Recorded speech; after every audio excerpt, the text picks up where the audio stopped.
Bismillahirrahmanirrahim. Assalamu alaikum wa rahmatullahi wa barakatuh. Dear listeners, welcome back to another episode in the podcast series Reflections in Faith on Faroma Studios YouTube channel. I'm your host today, and we embark on a journey of understanding how the messages of Allah's prophets transcended across time and culture, bringing divine wisdom to humanity in ways we could understand and embrace. Imagine this: a prophet standing among his people, speaking their language, using words and metaphors that resonate deeply with their lives. This is no coincidence. It is divine wisdom. As Allah subhanahu wa ta'ala revealed in Surah Ibrahim, verse number 4, "And we did not send any messenger except speaking in the language of his people to state clearly for them."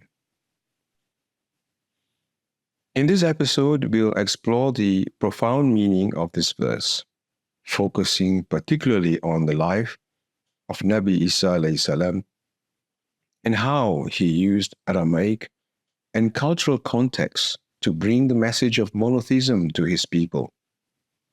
Stay with me as we uncover lessons that remain as relevant today as they were over 2 millennia ago. وَمَا أَرْسَلْنَا مِن رَّسُولٍ إِلَّا بِلِسَانِ قَوْمِهِ لِيُبَيِّنَ لَهُمْ فَيُضِلُّ اللَّهُ مَن يَشَاءُ وَيَهْدِي مَن يَشَاءُ وَهُوَ الْعَزِيزُ الْحَكِيمُ.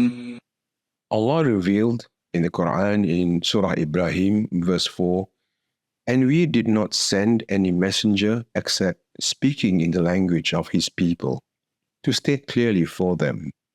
And Allah sends astray whom he wills and guides whom he wills.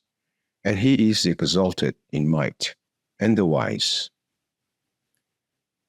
This verse establishes a fundamental principle. Allah, in his infinite wisdom, sends prophets who speak the language of their people, not just the spoken tongue, but the cultural and emotional language as well.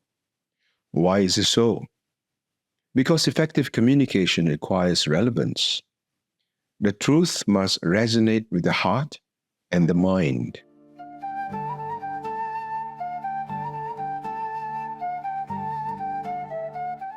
Take, for instance, Nabi Musa alayhi salam. He was sent to the Israelites in Egypt, a community enslaved under the tyranny of the Pharaoh. His message was delivered with a tone of authority and confrontation, reflecting the struggles of his people and the need to challenge oppression. His staff, a simple shepherd's tool, became a symbol of Allah's power, something the Israelites couldn't understand deeply.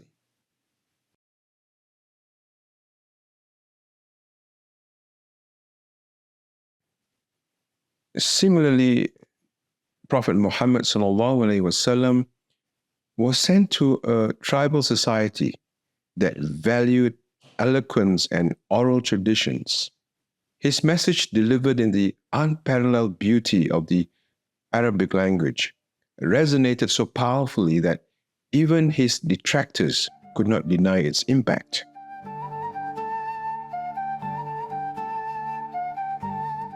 And then there is Prophet Isa alayhi salam, whose message was delivered in a language which is now almost extinct, Aramaic, a language widely spoken by his people at the time, yet uniquely imbued with divine wisdom. This brings us to our next reflection.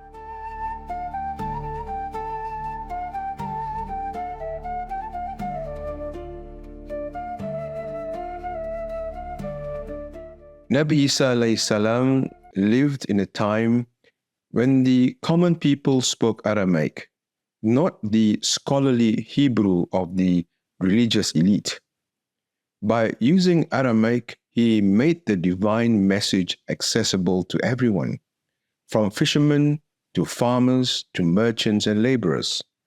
This accessibility was key to spreading the message of monotheism.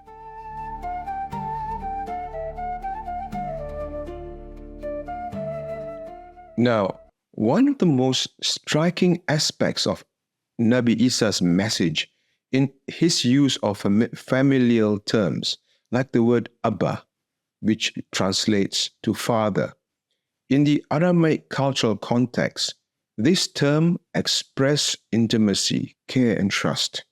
It was a way of teaching the people that Allah is near, compassionate, and loving, not distant or unapproachable. But here lies a cautionary tale.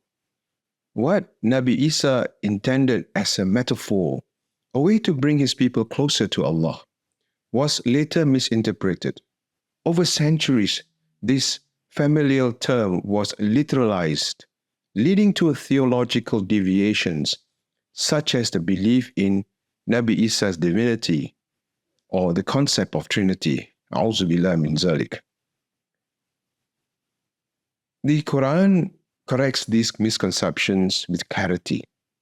In Surah Al-Ma'idah, verse 75, ما المسيح ابن مريم إلا رسول قد خلت من قبله الرسل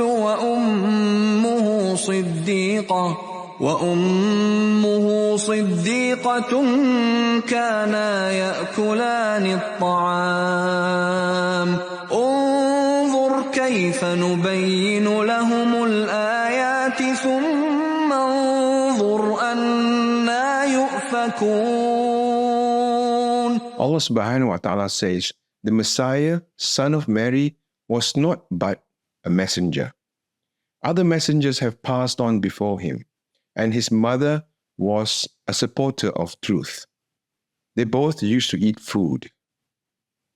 This verse reminds us that Nabi Isa alayhi salam was human, chosen by Allah to guide his people, but never divine.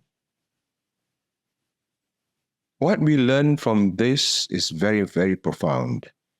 Nabi Isa alayhi salam spoke to his people in terms they could understand and relate to.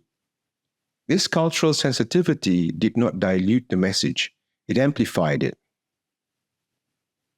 Dear listeners, what can we, as Muslims, living in a diverse world, learn from all this? The principle of speaking the language of the people is not confined to words. It's about understanding the struggles, the values, and the hopes of those around us. When we invite others to Islam, we must ask ourselves, are we using words and examples that resonate with their lives? For instance, when speaking to youth, we might use analogies from technology or social media. For those grappling with mental health, we highlight Islam's emphasis on inner peace and reliance on Allah. The beauty of Islam lies in its universality. It transcends time, place, and culture. Yet it speaks to the heart of every individual. This is why Allah's messengers, from Adam to Muhammad, may Allah grant peace and blessings to all of them all, were sent to specific nations with messages tailored to their unique circumstances. And in a world divided by misunderstandings, we have an opportunity and a responsibility to share Islam's message of unity and peace. By understanding and respecting others' context, we can bridge gaps and correct misconceptions, just as Nabi Isa alayhi salam did with his people.